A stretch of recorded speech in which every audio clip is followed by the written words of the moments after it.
Really helpful. So before I dive into what the book is, my hope today, and I started by saying, is that you walk away from this time having tools that help you empower other people. That's the main thing. Before I take you down that path, I want to ask a few questions. So first of all, what does it mean to empower somebody? We use that word a lot, right? What does it mean to empower somebody? To give them autonomy to make decisions. Okay, so you're giving them permission to make decisions. Okay, what else? I feel like that is the beginning, and then the rest of it is to kind of like help clear the way so that they can, when you empower somebody, you like help create space for them to then grow into or move Okay, forward. so you're creating space for them to grow. Yeah. Okay, I think also helping them to tap into confidence. I think that's what I think of empowerment. what is the confidence for? Well, I think that whatever it is that their objective is or their goal is, Okay. in accomplishing that, Yep. is that they feel confident, they believe in themselves to do Okay. it. Yep. Yeah, Tim. I was thinking of that old saying, don't give them a fish, teach them how to fish. What does that mean? Show them how to get what they want. Okay, so showing them or helping them to figure out how to solve the problem, right? I need to eat, I don't have a fish, can you give me a fish? No, but I can teach you how to get a fish so that you're empowered to get what you want. Yeah, I just like what Shannon said, that's what we talk a lot about, is coaching the confidence. Yeah. So through skills and tactics and conversations, so then you are responsible for your own success. So that's where we give them that sense of empowerment to create their own success, and no one can take that from them. So that's what we do a lot with our stuff. yep, right on. Well, like practicing scripts, that's what we were just doing. I think practicing scripts is a perfect example of building confidence, knowing what to say. Okay, so what does it do for you when you empower other people? Why would you want to empower somebody? What does it do for you? Yeah, I feel like empowerment for me, the word also inspiration, like goes on both ends of it. So like someone's inspired by someone and then they help empower them to do the same thing. And then on the flip side, the person who's empowering someone is also inspired to watch kind of themselves help another person. Yep. But inspiration, I think, floats within that. sure, yep. Back and forth. Makes sense. I think it gives you a sense of independence, thinking of like empowering my daughter. I give her lessons and skills to do things on her own, and then watching her grow from that gives me independence, but also gives her independence. And satisfaction of watching somebody achieve something on their own. Right. You can all probably think of people in your life, children of parents, and maybe some of us are those people or have siblings like that maybe weren't empowered, right? And so then what does that do for the parent? Then there's codependence, right? They don't have independence, there's codependence. And that does not allow for room for growth and ability to solve problems, right?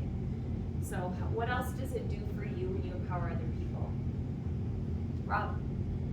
I think with empowerment, like something that's kind of cool is oftentimes things that people don't see in themselves, or like they don't have that confidence. So when you can empower somebody and give them the resources that they need to be successful and kind of grow into that, it's kind of cool to see like what they can become if they had seen that. For sure. But oftentimes people can't see that about themselves. Yeah. It's kind of cool. So sometimes it's even just a feeling like, man, it brings me a lot of joy to help other people become. You know, part of the reason why I might do that is because it feels good. Just like, and that's okay. It's just because it feels good to help somebody else become their full potential, right? Getting really like just whatever. I want to empower the team in this office because I can't do it all.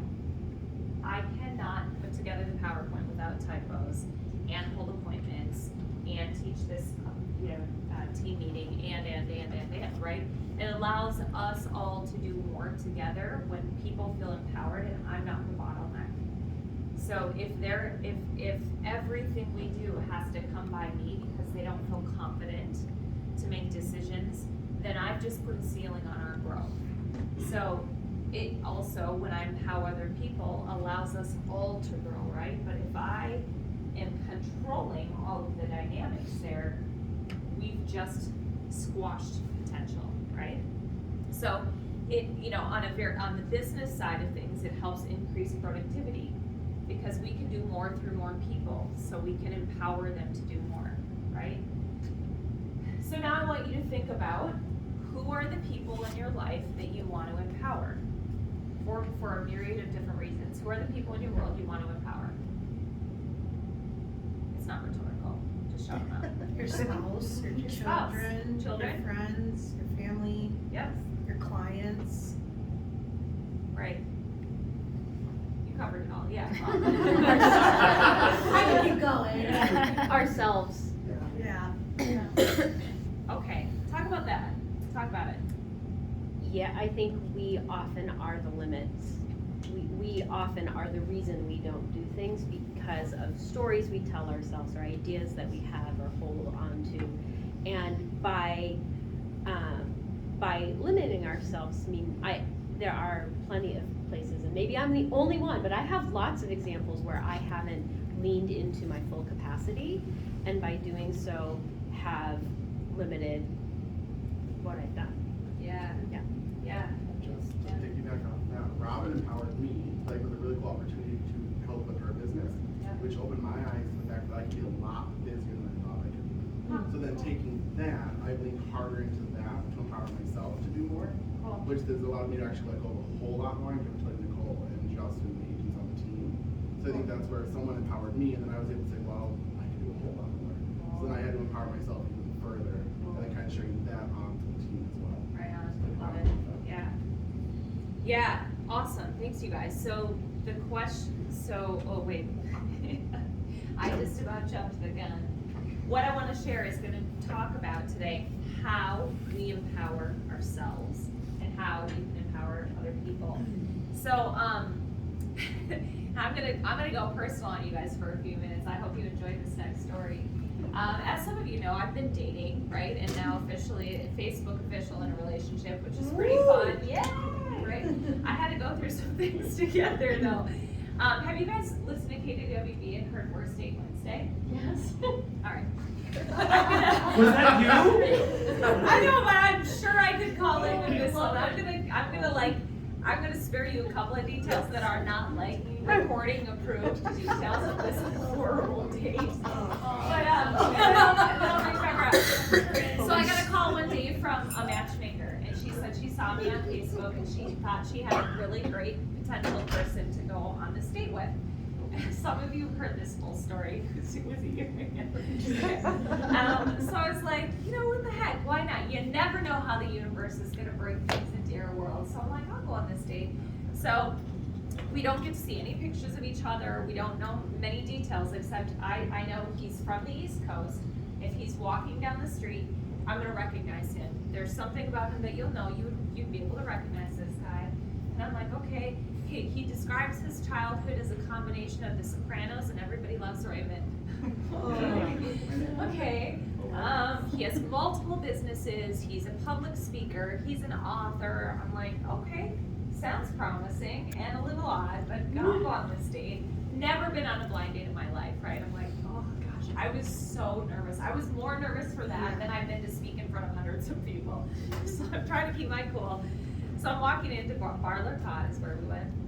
I'm like, okay, there's a guy walking behind me, but I don't want to look. And I get in and we stand next to each other. I'm like, are you, yeah, okay, we're here. I'm like, okay, all right, well, there's maybe some potential here. I'll get to know this guy.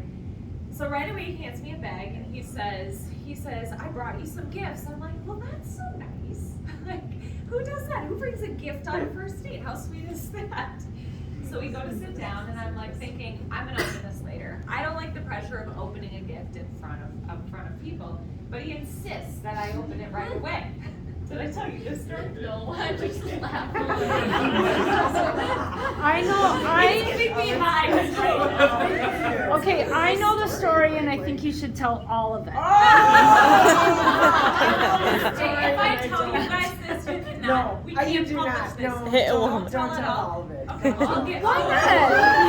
It's like, it's real life. I'll edit this out. Here we go.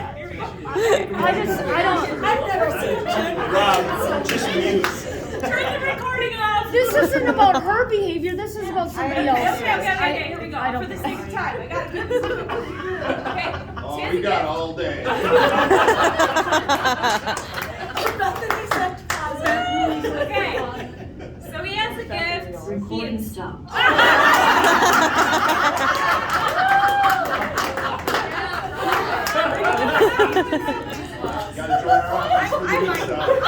Gotta join our office for the good stuff.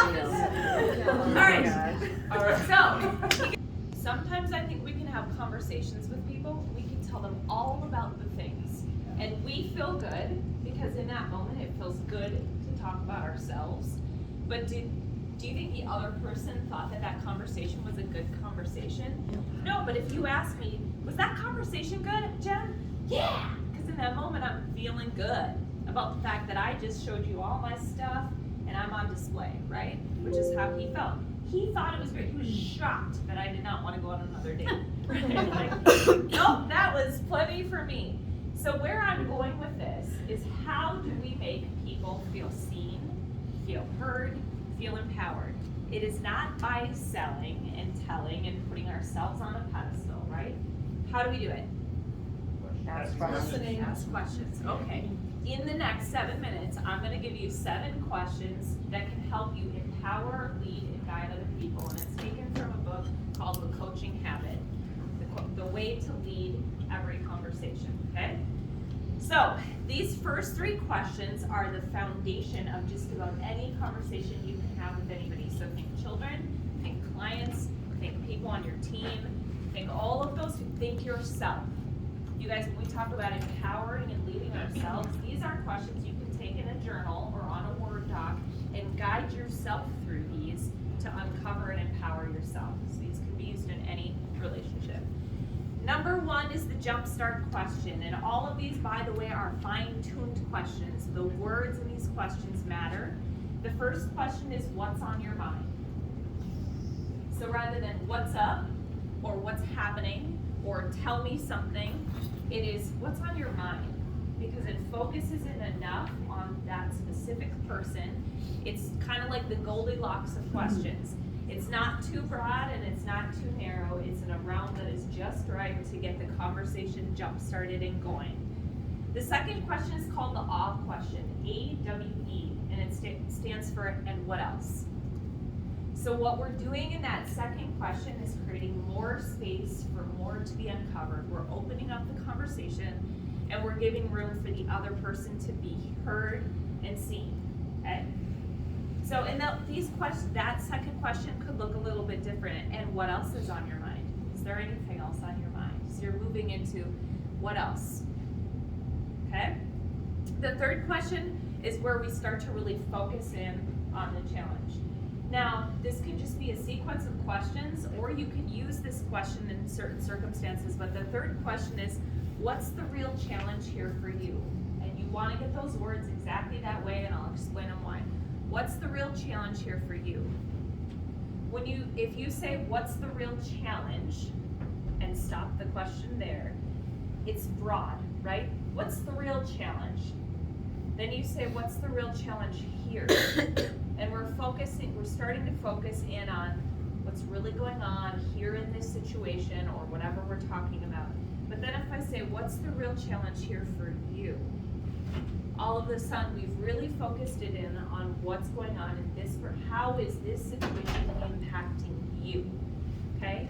And a situation that you might want to use that question, and if somebody is just kind of spinning their wheels, and maybe they're complaining, and maybe they're offloading, and it's called the focus question for a reason, because it starts to bring focus in. So if you're having a conversation with a client, or a colleague, or a daughter who is kind of like, oh, I had a bad day, here's all the stuff, and and what else? And what else? We're gonna unload the stuff.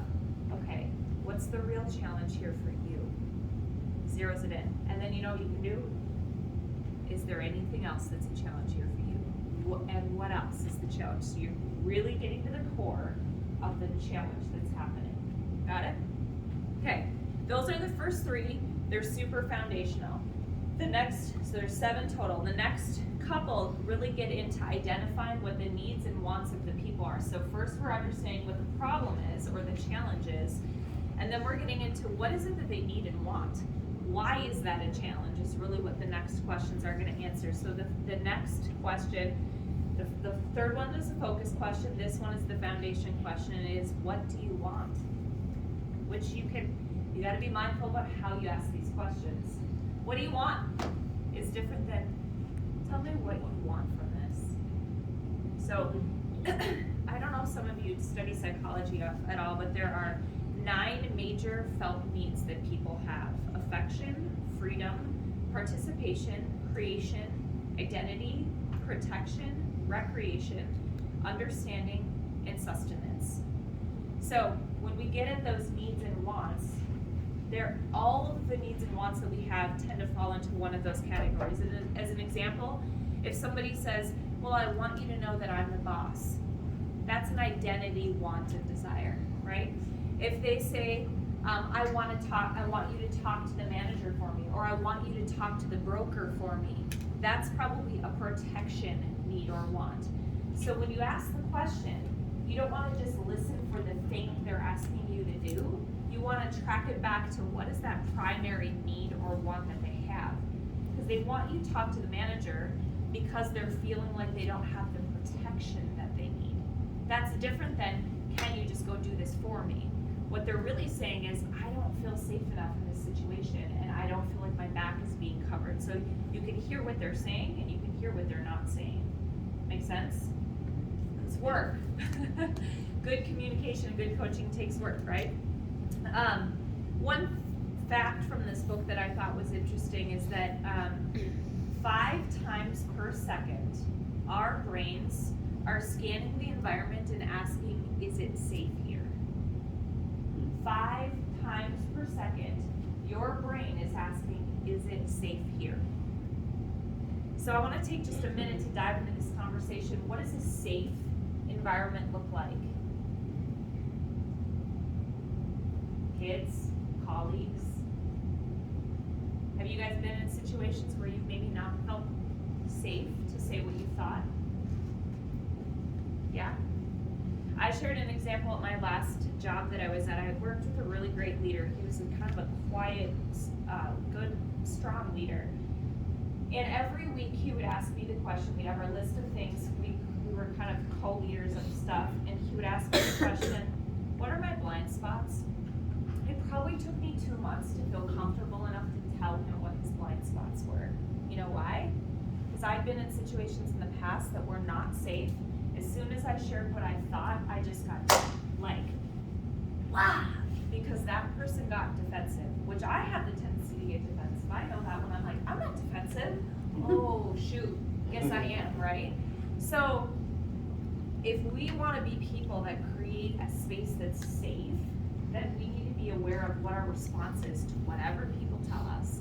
And if you don't have a good response, the best response is to not say anything at all and listen and walk away and take time to process it.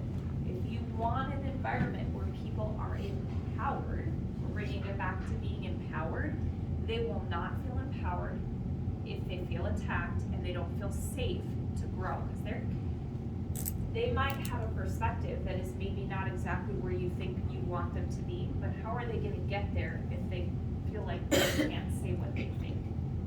Yeah? Okay. We want the conversations to feel rewarding and not risky.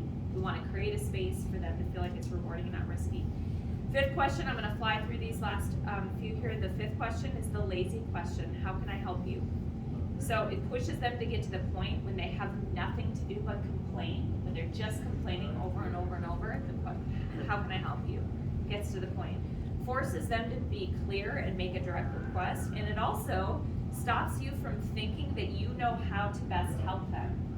think we might know best, but they might be getting at something totally different. So that question zeroes in on that. The sixth question, the strategic question, this is really a big one. If you're saying yes to this, what are you saying no to? We've heard a form of that before, but if you're saying yes to this, what are you saying no to? So there are 3 P's: projects, people, and patterns, or habits is another way to put that we have to ask ourselves, well, I'm saying yes to this opportunity. What project do I need to start or stop? What person do I need to hire? Who else do I, how is it impacted me on the other people in my life? What habits do I need to start or stop? So you can kind of dig into each of those, but that gets at the strategy of how we're gonna work through the challenge, okay? And then the 7th question is the learning question, which we're gonna do this in here. What was most useful to you?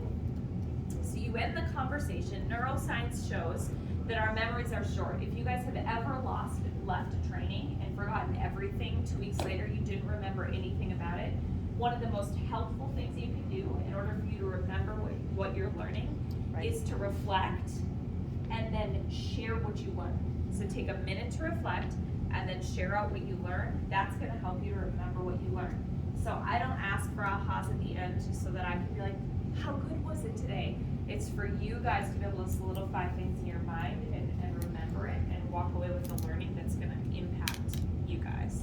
So that's the 7th question. What was most useful to you? Can you see, like, if you bring people through those questions rather than just telling and talking about ourselves or telling what we think the solution is, we create space for people to come up with their own solutions, yeah?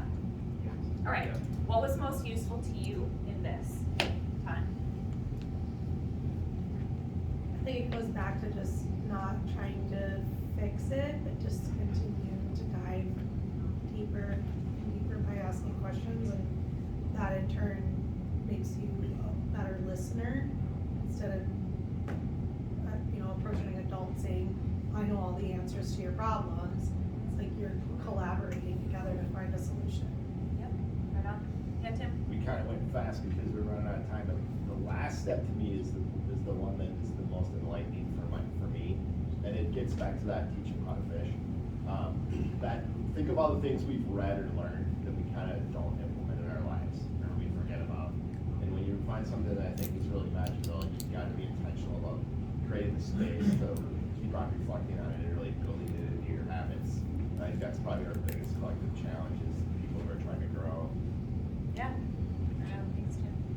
Yeah? Luke? Yeah, I think the big thing for me is the key to all 7. And actually going through, like, I see a default in myself, like, okay, we got 1, 2, 3. All right, now I can help solve this for you. But actually going in and saying, I'm gonna go through all 7 of these. Yeah. And this is actually a reflection for you, not for me to fix things. Right on. Yeah. Maybe next time you can talk about the advice monster.